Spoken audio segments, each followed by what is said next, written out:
Aloha, good afternoon. It is 2:31 p.m. on Wednesday, July 24th, 2024, and I call the Committee on Housing, Sustainability, and Health to order. Welcome, Council Members Dos Santos Tam, Se, Okimoto, Toba. Committee Vice Chair Kia Aina is excused from today's meeting.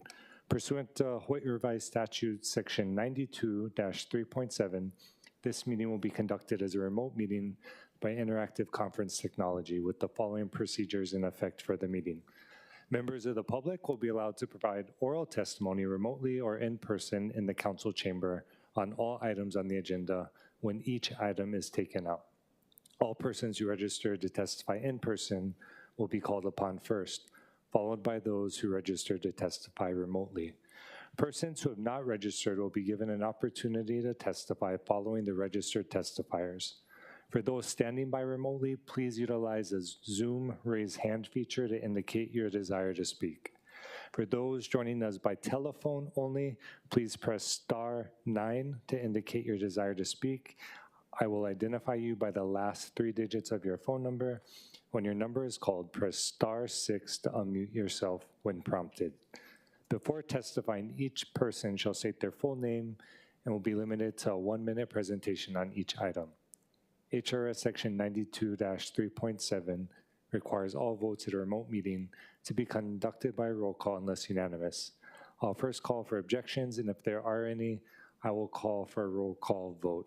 Don't believe we have any council members joining us remotely, but in case we have any log on, for those participating from outside the council chamber under HRS Section 92-3.7, the meeting would automatically recess if we lose audiovisual contact and cannot reconvene until we reestablish contact with those council members. Therefore, please announce beforehand if you'll be voluntarily signing out of the meeting. Written testimonies, including the testifier's address, email address, and phone number, will be available to the public as described on the posted agenda. As a courtesy, please turn off all cell phones, and we'll move to agenda item number 1 for action, Resolution 24-169, confirming the appointment of Dr. Kirsten L.L. Olson to serve on the Climate Change Commission of the City and County of Honolulu for a term to expire on June 30th, 2029. I believe, Dr. Olson, we do have you participating remotely. Mahalo for joining us. I'll just turn the floor over to you for a moment if you wanted to just share a little bit about yourself and your goals in serving on the commission. Sure, thank you so much. Yeah, I am a professor of ecological economics at the University of Hawaii at Manoa. I teach policy analysis and graduate classes in social ecological systems, so the connection between humans and nature. I'm excited to join the commission. I've been working on climate adaptation and mitigation for a couple of decades now. I have a number of active research projects, and I'm hoping to bring some of the cutting-edge science to bear in the actions of the city, in developing policies and providing advice. I obviously am new to the commission, so we'll spend the first little bit of time in getting my bearings and understanding what the priorities of the commission are now, and build on those. But yeah, thank you very much for nominating me. I'm really excited for the next 5 years, should I be confirmed. Mahalo for that. I'd also welcome Councilmember Tupola to the chamber and just ask if the committee has any additional questions of Dr. Olson. Seeing none, just wanted to say mahalo again to you. Appreciate you making time to talk Story 101 and also being present today. And just thank you for your willingness to bring your expertise and serve our community. So thank you. Members, we'll now go to testimony. Clerks, do we have any in-person registered testifiers for this item? Chair, there are none. Anyone wishing to testify that's unregistered in the chamber can come forward and go ahead and identify yourself and proceed. Aloha, Angela Melody Young, testifying on behalf of CARES and strong support. So I'm going to testify in strong support of the doctor because she's a doctor. And also, I think the city is going to need an climate specialist working on cutting edge science and projects, because within the city there is a focus on development, right? And then also because in the Hawaiian culture, it's very focused on nature and plants. I think that specialty can really help to explain the science to urbanization development and environmental science.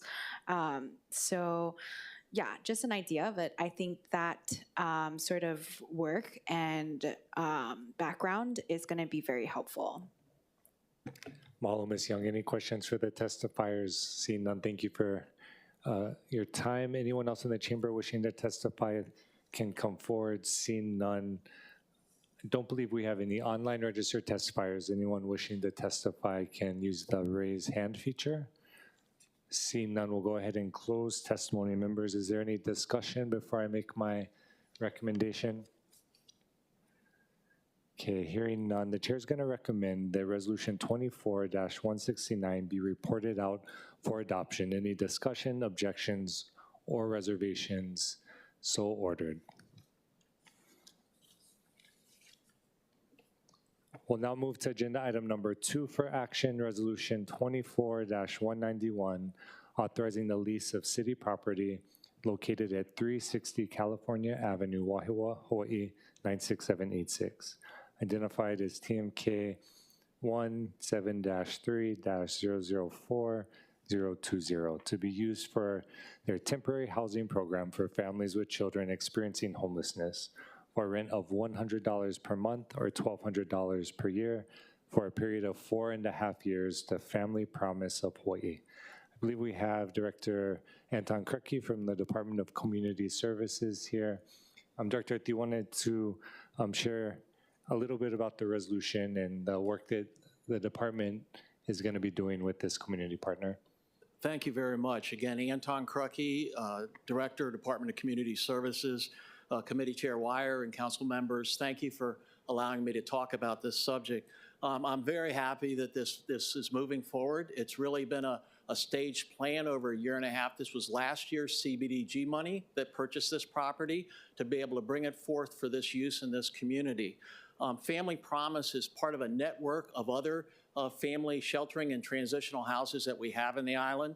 And, you know, with the issues that we address with homelessness, family homelessness is really 1.4 times the amount of the general population of homelessness. And that's because usually in a family, you've got 3 or 4 people that are involved in this. And so we have this network of transitional houses and shelters that we're putting up so that we can address this issue. And Family Promise already has 3 of these, and they've proven that they can run these very well. They have a nice program from intake, and then once they have the folks in the shelter and they do the work with them, they're usually there for about 3 months, and then from 3 months they can move them on to the next stage in their journey, leaving spaces open for the next family. So families kind of, if you saw the Star Advertiser article, it just looked like we were backlogged in families waiting for these type of places, and that's true. But we work within a network, and so that's why we announced last month Waikiki Vista with Catholic Charities and Family Promise, and you've approved, and just this week we finalized the lease and sent it to the state for the Honolulu property. So all in a sequence of doing these. And so Family Promise is a wonderful organization. The folks that they deal with really appreciate what they're doing. And like I said, they have 3 already. They have another one in addition to this one in Mo'ili'ili that's going to be activated. So they'll have 5 units on this island. They also work in Maui as well. So they really do great work. They'll have more than 12 families, and in this unit they can probably go up to 20. And so it's a great addition. Mostly the folks that they'll be accepting will be from Central Oahu and from that neighborhood. And that's why the Hauula one is for that group, Waikiki Vista for in town. So we're trying to geographically also address that because most families like to stay in the areas that they're from. So I really appreciate the council, you know, looking at this, the committee taking it on to council to be approved, and we can actuate this. You know, we're hopeful that people can be starting to be in there in August. When we get this through. So thank you very much. We're very supportive of this resolution. Mahalo, Director, and mahalo for all the work you're doing. That's extremely exciting to think folks may be housed here in August. Are there any questions from the committee for the Director? Seeing none, oh, Councilmember Tupola. Thank you. Aloha, Director. How are you? Fine, thank you. I did read through some of it, so please forgive me if there's some things written here that I might ask a question about and missed. But you said that the units could go up to 20, but it's 12. So how many units actually are there? Excuse me, there's 18 units in the building, but they're configured where there's multiple rooms in a unit, so it kind of depends. And so their plan is to start with 12 families, and then they'll see how that adjusts as those 12 families come in. You know, if a family is a parent and one child, they require something different than a multi-generation family that might have 8 people. But this facility can handle something like that, which is pretty exciting. Good. My next question, and you know, I know that it's Councilmember Wire's area, but the outreach providers are actually all throughout my area, and Kealoha West took over the Chief Zero contract. So I just wanted to know, is Family Promise going to have outreach workers that go out, or are they just going to be kind of case managers within the building? They have the case managers that are in the building to manage those families that participate. In terms of the outreach going out, they participate with many folks around the islands, and you know, whether it be Aloha United Way, Aloha West, to source the referrals. They have their list of referrals that come directly to them, but then they also go into the network. Like as an example, the second family that went in at Waikiki Vista came from the Family Promise list, right? So they're all trying to work together there. Understood. So what you're saying is they'll get referrals. Long story short, they're going to get referrals. Yes. Got it.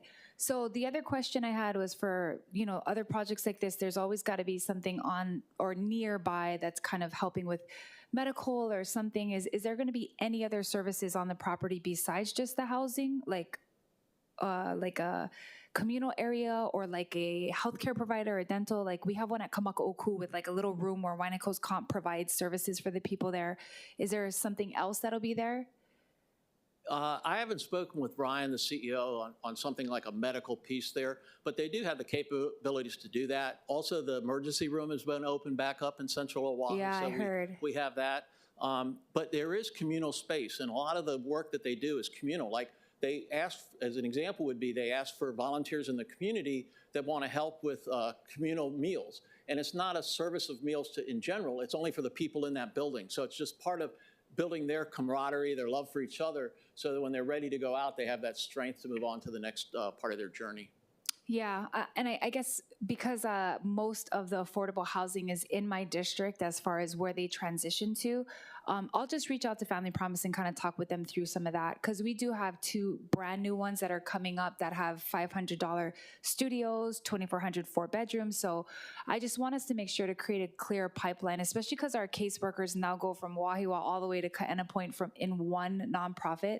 So yeah, thank you for this. How long is this one going to last as far as the lease that you're doing with them?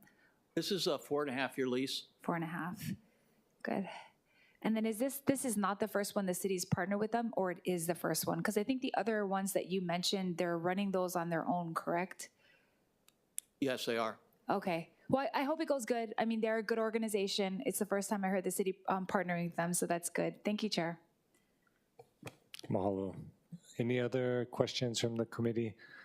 Seeing none, I just had a quick housekeeping one. Directors, my understanding, were there 2 applicants for the RFP for this particular property or use of this particular property? I think there are multiple properties in the RFP when it went out. Yes, there were 2. Okay, mahalo. Seeing no other questions from Director, we'll go ahead and go to testimony. We'll go to in-person. Having no registered, anyone wishing to testify can come up.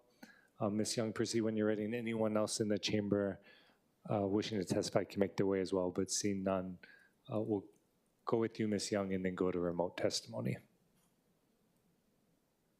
Aloha, Angela Melody Young, testifying on behalf of CARES in strong support of the Family Promise Resolution.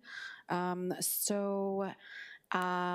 CARES is research focused, we're just gonna testify because the special needs homeless is an even more special category of homelessness.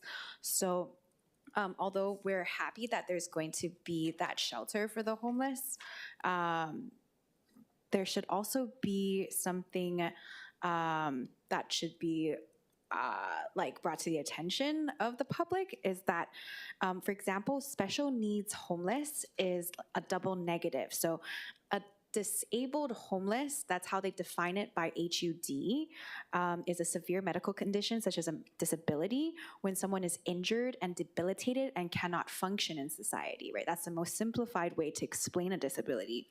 And so although there is a focus on housing, there should be also focus on treatment for the special needs homeless because they're even more disadvantaged. And so policy through equity, health equity balances that because it can address these social determinants of health and also for those that suffer from that special needs homelessness category, the funding can really provide medical resources for them. And yeah, so if the council really wants to read into it, you should read the HUD criteria requirement and the qualification for disabled homeless and special needs homeless. Mahalo, appreciate that insight, Ms. Young. Any questions for the testifier? Seeing none, thank you again. We'll go to online, having no registered testifiers. Anyone wishing to testify can identify yourself with the raise hand feature. Seeing none and having no registered testifiers, we'll go ahead and close testimony and then open it up for discussion. Seeing no discussion, we'll go ahead and move on to the resolution. I was gonna make 2 oral amendments. So as a third whereas, so after the whereas, second one that says proposals were received for each of the properties by the August 21st, 2023 deadline, and we'll add another clause after that to read, whereas 2 proposals were received for the subject property. And then moving down to the whereas that reads, whereas in accordance with ROH section 38-3.4D, a written report was submitted to the city clerk on February 20, 2024. After that comma, we'll add as D-117, which is reflecting the departmental communication that was filed. Okay, so with those amendments discussed, Chair's going to recommend that Resolution 24-191 be amended to a CD1 as discussed. Any discussion, objections, or reservations? Hearing none, those amendments will be made, and then Chair's going to recommend that Resolution 24-191 CD1 be reported out for adoption. Any discussion, objections, or reservations? Hearing none, so ordered. Mahalo again, Director, for coming down and looking forward to the project. And that brings us to agenda item number 3 for action. Bill 26, 2024, FD1 designating the month of May as Honor Our Kupuna Month to recognize and honor the great wisdom, generational knowledge, and substantial contributions of the beloved kupuna of Oahu. I believe we have Director Krucky identified for this item as well. Welcome any thoughts you have or position of the administration. Thank you, Committee Chair. Again, Anton Krucky, Department of Community Services Director. I would just say in concert with this resolution that the Department of Community Services, the Elderly Affairs Division, in concert with what is going around in the United States that we're participating in with this month, we will also hold a recognition event, and we will honor an outstanding older American from Oahu, from the islands in Hawaii, for all the islands, and we'll hold that event. So we'll be participating in concert with your Kupuna Month. Thank you very much. Mahalo for that, and please do let us know, because the Outstanding Americans event is so wonderful, and so I know we all welcome the opportunity to equally honor their contributions to our community. I'd be honored to send you all an invitation. Thank you. Thank you, Director. Any questions for the Director? Seeing none, we'll go ahead and go to testimony. Having no registered testifiers, would invite anyone in the chamber wishing to testify to come up to the podium. Seeing none, we'll go to remote. With no registered testifiers, anyone online can identify themselves. With none, we'll go ahead and go back into discussion. Any discussion from the committee, Councilmember Okimoto? Mahalo, Chair Wire. I want to thank you so much, Chair, for having this measure heard, and thankful for the input from Director Krucky, and thank my fellow colleagues in hearing this measure. You know, in Hawaii, 21% of our state's population of people are over the age of 60. 240,000 of that is our elderly, and we esteem them. They're beloved to us. We call them kupuna, and 240,000 of them reside here on our island of Oahu. So these amazing individuals are our parents, our grandparents, aunties, uncles, cousins, friends who have spent their lives working hard, sacrificing much, and contributing their knowledge and wisdom to us and our communities in order to build a better future for the next generation. Growing up, my parents instilled in my siblings and I the importance, as probably most of us here in Hawaii, of respecting and learning from our elders. I'm so grateful for being taught that at a young age. Our kupuna are recognized as the source of strength and wisdom in all of our families and communities, and should never be overlooked, or they should never feel taken advantage of. With this this measure, we are honoring the many, many kupuna who are the bridges connecting all generations. Through their examples, they are able to remind us of where we came from, who we are, and how we can take our rich heritage and culture, gleaming from their knowledge and experiences as we move forward towards our future. With that, I ask for the support, continued support in passing this measure, recognizing the month of May annually as Honor Our Kupuna Month. Thank you, Chair. Mahalo for those words. And seeing no other discussion, our Councilmember Tupola. Who'd you say was here from the administration? Was it Director Krucky? It was. Oh, okay, can I just ask the question real fast? Of course. Thank you.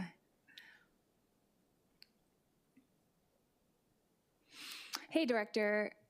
So I guess my quick thought was, we just spoke about in Parks Committee that various of, the buildings that we rename are named after some of the kupuna in the community that have passed, or because of their legacy or their contributions. So something that I think is very important is when we pass things like this, that we have intention to do something different, right? To do something that we might not have done before that can further accomplish the goal.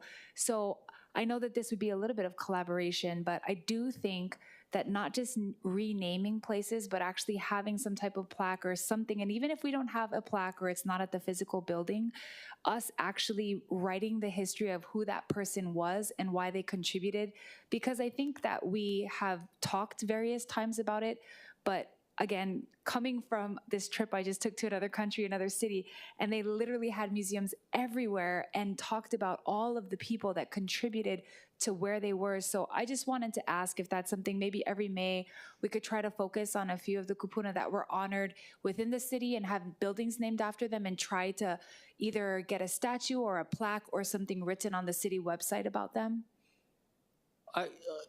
Thank you for those comments.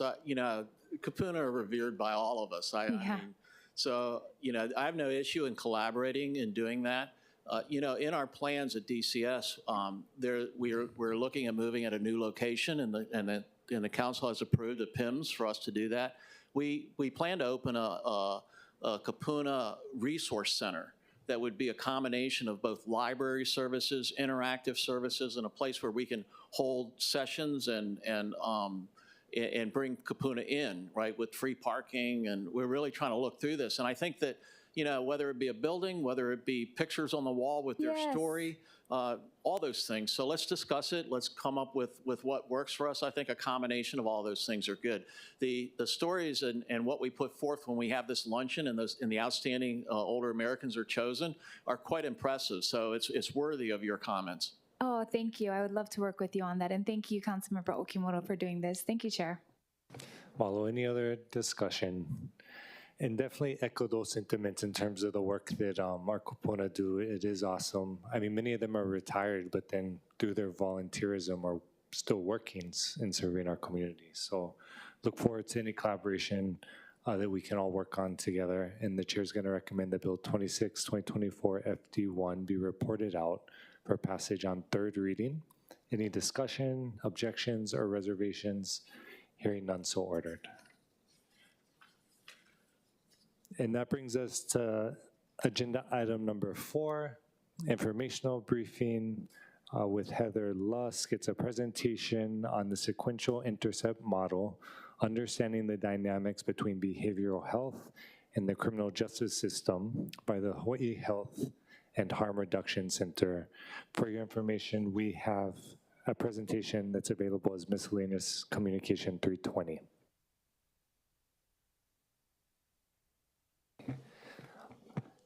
As mentioned, I believe Ms. Director Lusk is logging on from the Hawaii Health and Harm Reduction Center, also the recipient of the Legacy Foundation's visionary work, doing so much great work in our community. So we're so blessed and grateful to have you joining us today. I'll go ahead and turn the mic over to you.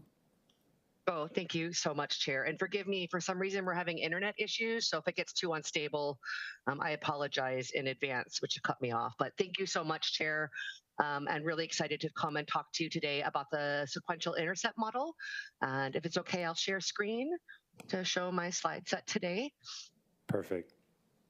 Okay, can folks see that okay? Perfect, yep, it came up on this. Okay, great.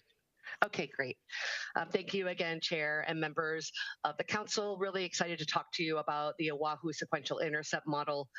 In fact, Director Krucki participated in the process last year, as well as did many people from the City and County of Honolulu. Before I get started, just for those of you that don't know the Hawaii Health and Harm Reduction Center, we work at the intersection of the criminal legal system, chronic disease like HIV, mental health, substance use, and houselessness. We have about a third of our services on the street. We do homeless outreach, street medicine, as well as our medical mobile unit on the streets. And then we have a clinic here in Kaka'ako that provides services. But the reason I'm here today is to talk to you about the SIM, or the sequential INTERCEPT model.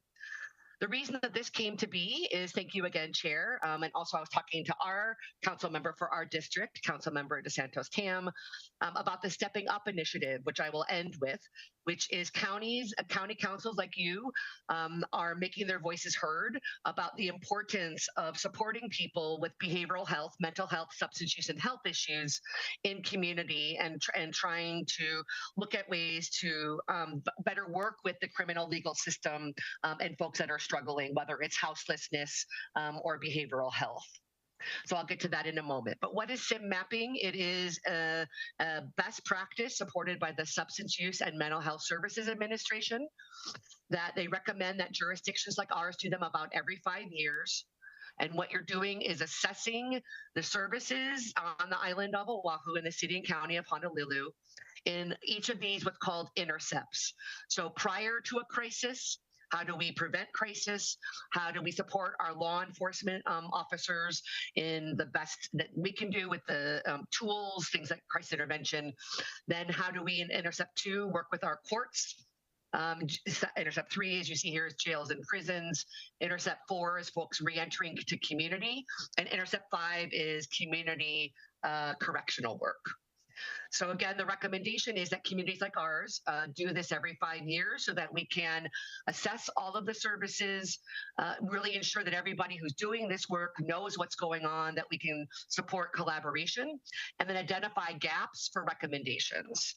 And then we create a customizable local resource map that also identifies, again, any gaps and prioritizes recommendations for either policymakers like yourselves or at the state legislature.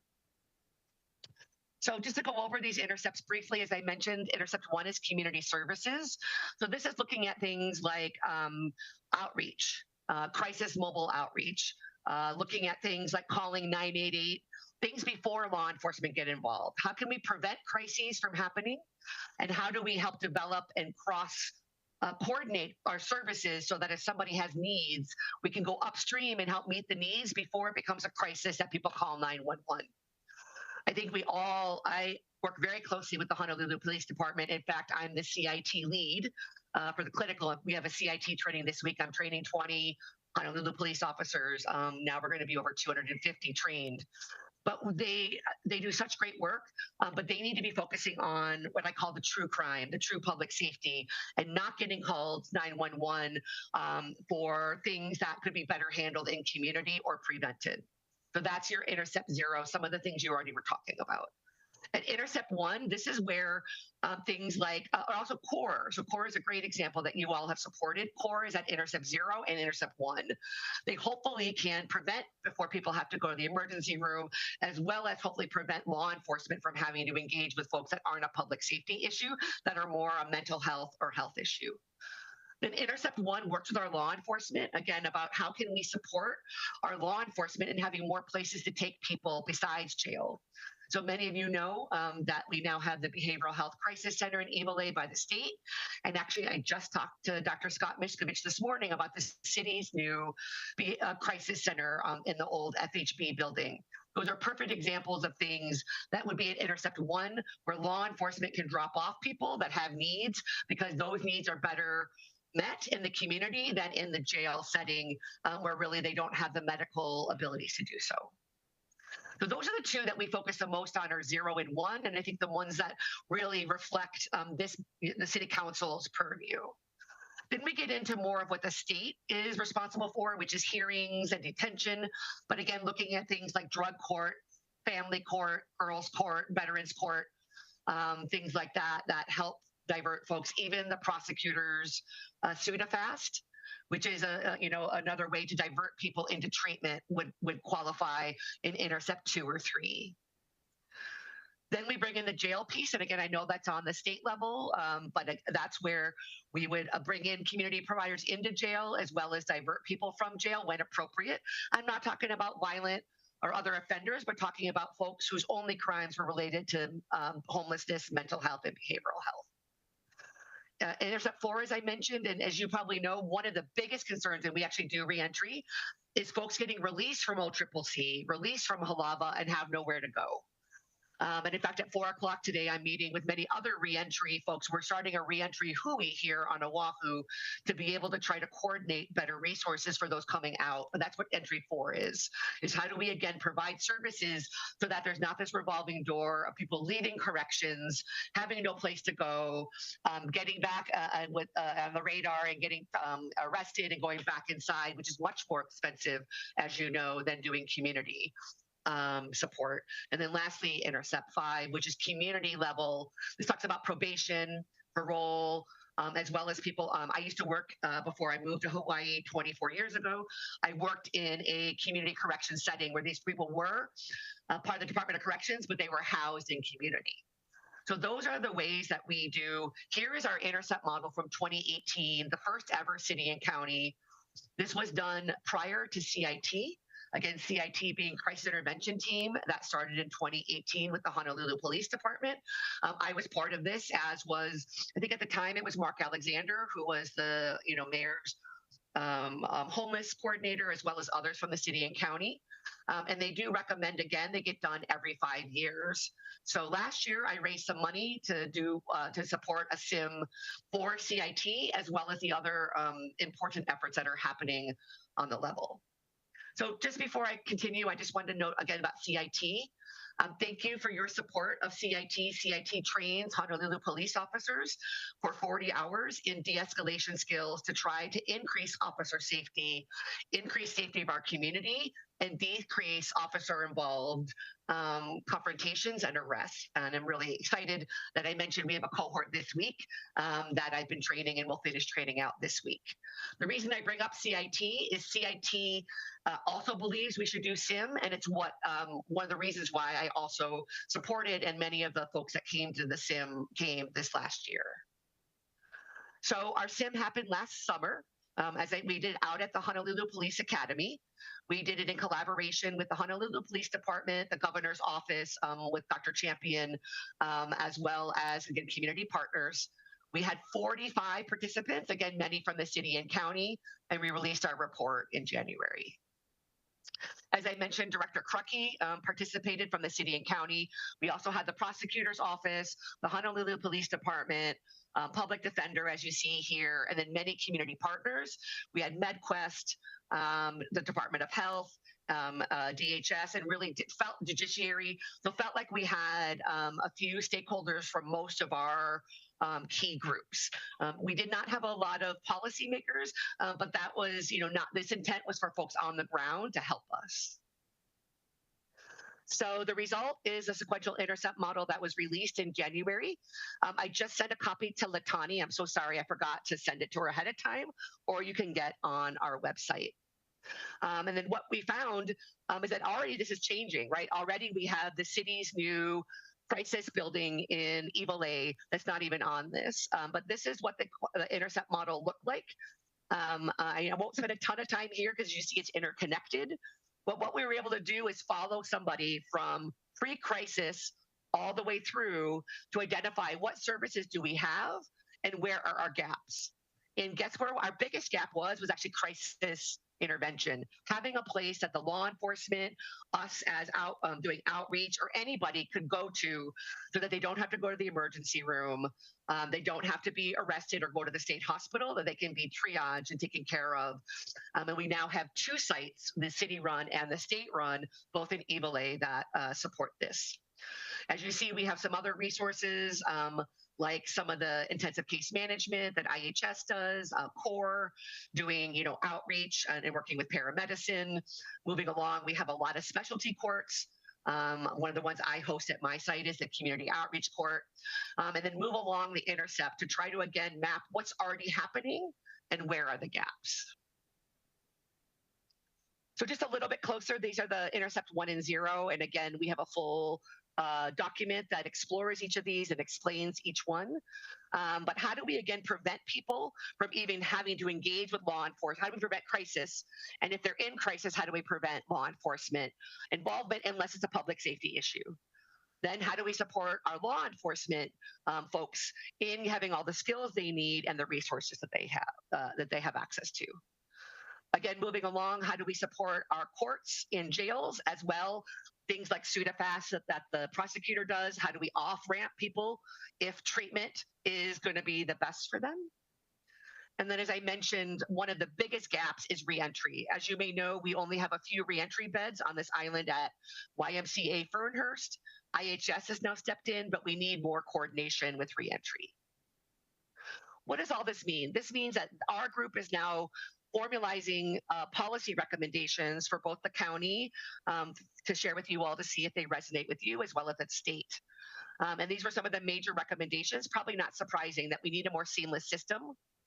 We also need homeless prevention monies. As you may know, there's no homeless or very little homeless prevention. We have to wait till they're homeless. We need the drop-off, which again, we have already started since we did this. Some of us want more co-response. I'm a social worker. I would love to go out with HPD, and if it's a public safety issue, they address it. If it's a social work issue, I address it. And then we want more treatment on demand. Many of us are looking to the opioid settlement money as monies to provide treatment on demand. And many of us are looking towards the upcoming waiver for Medicaid to cover more of this. So again, this assessment brought all these folks together, and these were the recommendations, which we're now working on making policy recommendations. So what we're doing is talking with folks like you. We're starting a HUI, as I mentioned, we actually meet today. And I'm really excited to share that next up, I'm going to Big Island August 22nd and 23rd to facilitate their sequential intercept model. Sorry, Chief. I'm Chief. Maybe you are Chief Wire. Maybe I have a premonition for things to come. But sorry, Chair. I hope I didn't take too long. As you can tell, I'm quite passionate. And my last ask is that there is a thing called the Stepping Up Initiative that the Hawaii County Council signed. And I shared some of this with Chair Wire. And happy to send, but it is just very quickly, if I can show you, if I'm not causing too much time, I can just show you that there is a map of these counties that have come together. Actually, I'm sorry, I lost it. But it's each county committing to trying to increase community services so that our public safety, our law enforcement, and our jails can do what they were meant to do, which is to rehabilitate, support public safety, and that we get a lot of these folks that are struggling with homelessness, mental health, or behavioral health out of this system and the services they need in community. Thank you for the opportunity to present, and really, again, appreciate the opportunity to not just talk about this, but hopefully foster more dialogue and future services to fill in these gaps. Thank you, Chair. Mahalo, Director. And I know we have some questions from the committee. Feel free to pull up anything along the way, share screen at any point if there's other info you think is relevant or you want to impart on us, because you really are in many ways the expert. Councilmember Toba had some questions, Councilmember Okimoto, and then we'll go from there. Okay. Thank you, Chair. Aloha, Ms. Lusk. Thank you so much for the presentation. Hey, I just wanted to know, can you share with us maybe like a success story or maybe data on how well this is working? You know, we doing a thing in my district in hopes that maybe you could maybe come out and do a presentation with us. But could you share a success story or maybe even data on the success? Sure. Specifically, are you talking about this a CIT success, Council Member? Correct. Yes. So yes, I can actually. Sergeant Corbin is is my co-lead. He's an HPD officer. So we actually have a video of him prior to CIT working with somebody that was suicidal, and then we have an officer cam of him after CIT. Also working with somebody that was suicidal. He was successful in both cases, talking the person down and successfully saving their life. And why he shares those stories, in fact, we're going to watch them tomorrow. It helps the officers see he did well prior to crisis intervention, but it was a lot more escalated. His voice was raised. It took a lot longer. After the crisis intervention team, it shows him being able to talk this woman off a bridge in about 10 minutes. Since CIT, I have had 7 officers reach out to me personally and say that they believe they saved a life because of their ability to de-escalate somebody that was suicidal, because as you know, our police are first responders. So those are examples to me of where a life was saved because the officers felt like they had the skills and the confidence. The other thing I want to share, Council Member, is that our police department is very progressive in the way that not only do they support crisis intervention, but if a CIT officer is on scene, they allow the CIT officer to run the scene. Meaning, if anybody's been around police, it can be chaotic with one person saying, put your hands up, one saying, get down. If it's a CIT officer, not all law enforcement departments do this, but this one allows then the CIT officer who's more trained to run and take lead, and the rest of the officers support them. And I've heard countless stories of success, whether it is working with somebody that was autistic and running in the road, whether it was somebody with dementia who couldn't remember where they lived, or whether it was somebody that was houseless that had been called 4 or 5 times in front of a store. These skills, the officers tell me, help them address them so they get less calls like that because they actually help solve the issue or do a warm handoff to people like me and then can get back to the public safety issues that we most need them for. So I'm happy to work with my police colleagues or to get that, or you might go to HPD themselves as they are collecting data on the effectiveness of CIT. Awesome, because I would like to see this come out to my community. You know, I understand that you guys are doing it in town. I do believe that homelessness and it's not only a statewide issue. I think it's a community thing, and everyone has different challenges.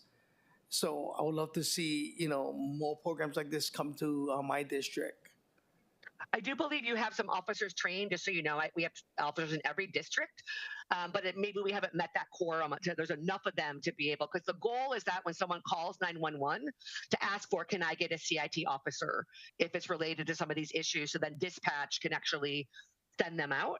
And I know that we do that when we call and it works. And then we see again, if it's related to homelessness, behavioral health, or substance use, that CIT officers have that extra level of training to do. But I'm happy to follow up offline to ensure, or even help you know who the officers in your district that are trained in crisis intervention. Yeah, that would help a lot if you could give me the list of CIT officers. Thank you so much. Okay. Thank you, Chair. course, Councilmember Okimoto. Thank you, Chair. Aloha, Director Lusk. Thank you so much for being here and answering these questions.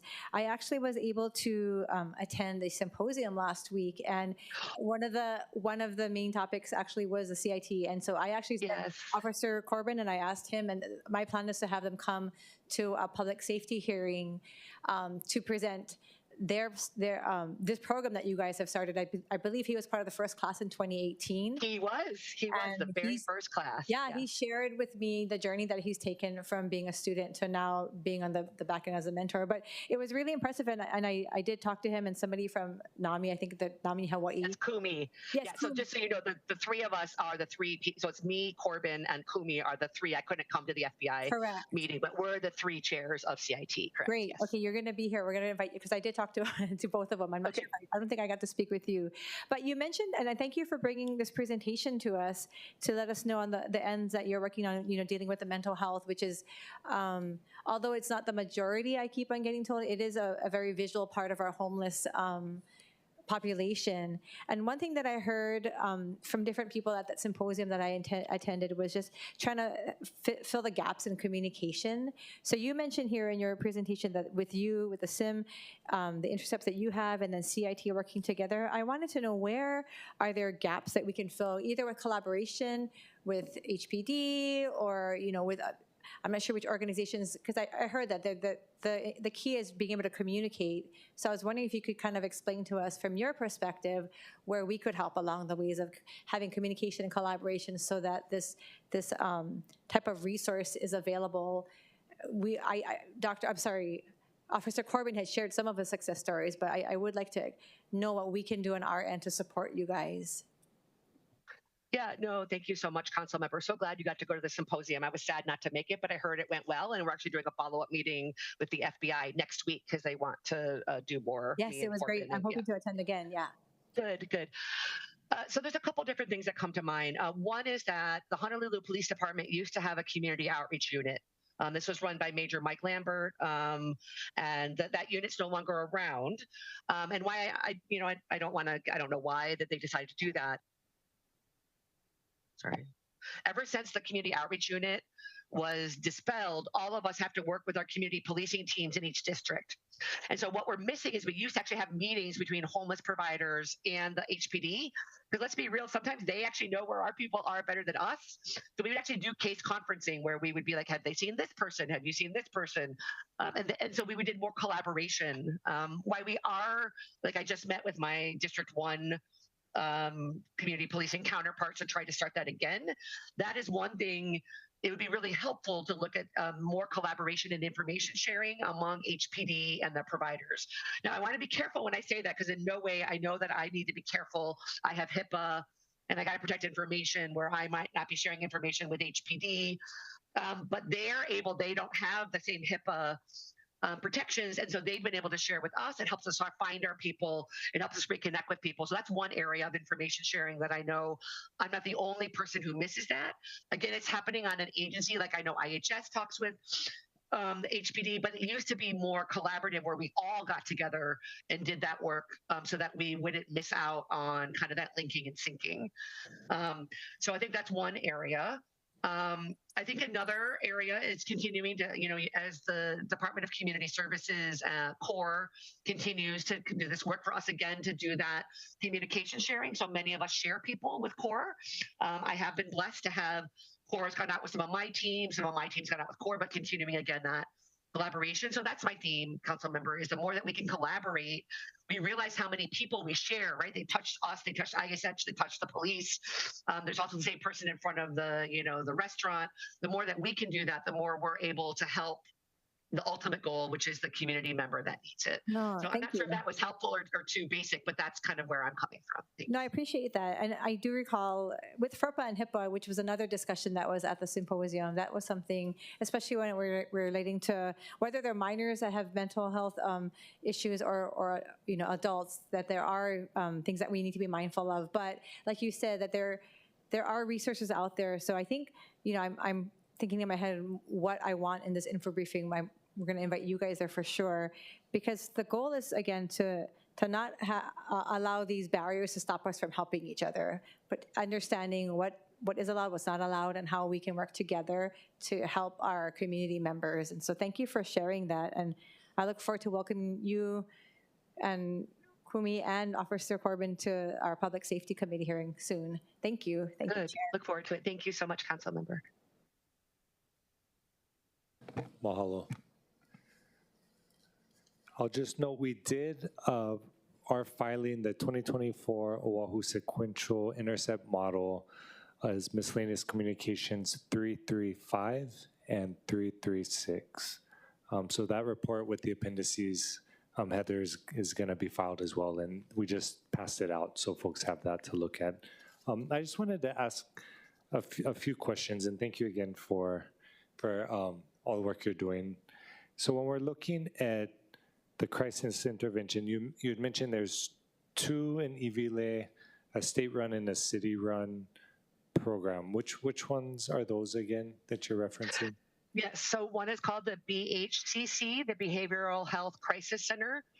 And that is run by, I believe it's run by CARE Hawaii, but the Department of Health is, and Dr. Koyanagi with the Adult Mental Health Division is operating that. I think they have 9 beds open, but I can't speak anymore. And they just opened, I think, last month with a soft. And so the Honolulu Police Department can now drop off people to that site for what's called an MH1, if that's approved. MH1 is a approval to transport somebody for a involuntary psych exam. So, and I'll know more because actually they're coming to present to at the crisis intervention team on Friday. So I'm hoping to learn more. This morning I talked to Dr. Scott Miskovich, who he told me that he had been hired by the mayor and Director Ireland to open a crisis and stabilization site in the old First Hawaiian Bank, which is there right by A'ala Park on King Street. He shared with me that I could start referring people as of Monday for that site particularly. He mentioned he's got 32 inside beds and 32 outside tiny homes. And he's providing urgent medical care for folks as well as, So, I mean, I kind of want to, because I just talked with him this morning. I know this was coming, but I did not know it had just opened. So I'm excited. I'm going to a site visit on Friday myself and just talk with Dr. Miskovich's program director, Janet, to better understand. So, because I think all of us are very excited about a place that we can take folks that's not the hospital, that's not jail, but that could help stabilize them and maybe get them ready to go to their next step in their housing journey. Appreciate that. So those are the 2 that I'm aware of. And again, I believe both are going to be increasing capacity as they, move along. But both of those have just been opened this year, right? And as I mentioned, the city one just in the past week, according to Dr. Miskovich. So, and forgive me if I'm speaking out of line. I'm just sharing what he shared with me today. So. No, this is perfect. And this may be a question for one of the directors at a future time too. But in terms of these stabilization sites and then core and then HONU, could you describe how they work together or don't work together or could better work together? And I guess also what I'm wondering is if there's a need to have more stabilization beds more geographically dispersed, if that makes sense, versus just in one location.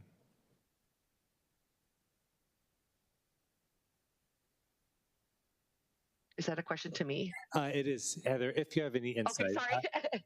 So yeah, I mean, I think that we, I think there is some ways, without getting into too many details, I've been a supporter of HONU and referred people to HONU since the beginning. I've definitely seen some changes over time.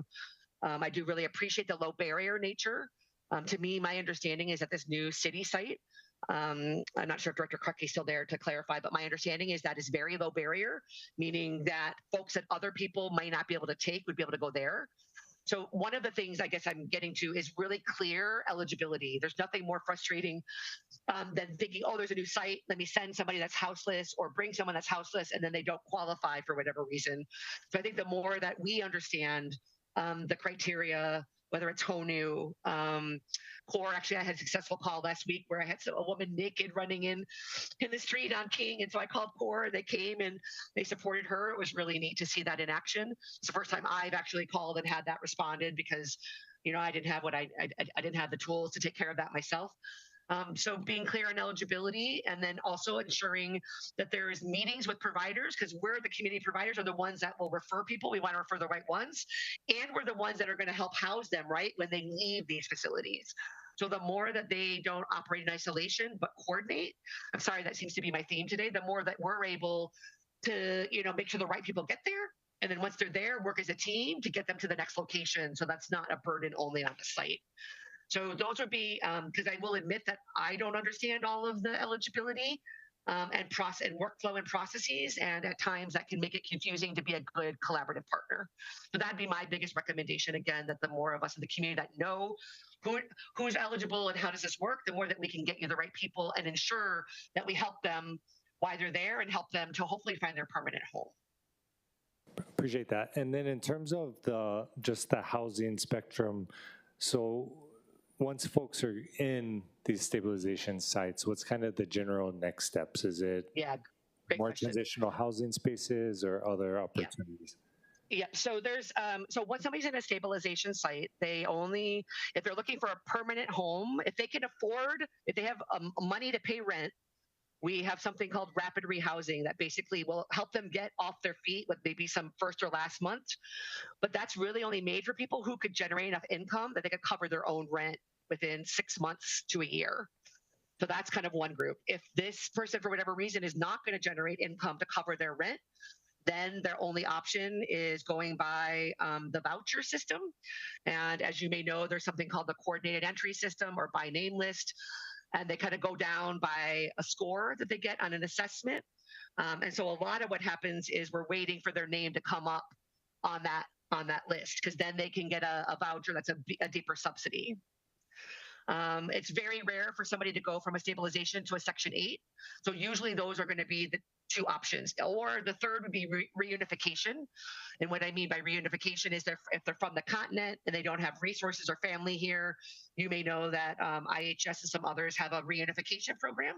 But I also mean reunifying with family. I've definitely had people in my stabilization site that were there because they had a falling out with family. And so while they were with us, we rebuilt relationship, and then family kind of took over to help them get to the next step. But the hard piece is that we have about, as you know, 4,000 unhoused people on Oahu. And those folks are on a wait list. And we don't have a lot of new vouchers for new subsidies coming in. So I'm sorry, that's probably more than you want to know. So the options are reunification with existing resources, getting a shallow short-time subsidy, hoping that they will be able to pay on their own in 6 months to a year. If they need a full or deep subsidy, it's going to be a long wait. And we need to try to find some other temporary or transitional housing. And then the last one is kind of your specialty housing. So that's your group home, for folks with mental health or developmental delay or a skilled nursing facility or foster care. So people who can't live independently might be able to get triaged to a specialty home. But that's where the bottleneck is. And why, at least when I ran stabilization, it was really, we could get them in, but then it was really hard to get them out to the next level just because there weren't enough vouchers or subsidies to go around. Okay, that's extremely helpful and good information. Any other questions from the committee? Seeing none, I'll thank you for your time, your presentation, all the work that you're doing, and I'm sure Councilmember Okimoto will be in touch about public safety, and of course Councilmember Tolba about his district. I'll go ahead and go to testimony. Don't have any registered testifiers. Anyone in person wishing to testify can come forward. Seeing none, we'll go online. No registered online testifiers. Anyone wishing to testify can use the Zoom raise hand feature. I see one identified as Angela Young. Ms. Young, if you want to unmute and go ahead and provide your testimony when you're ready.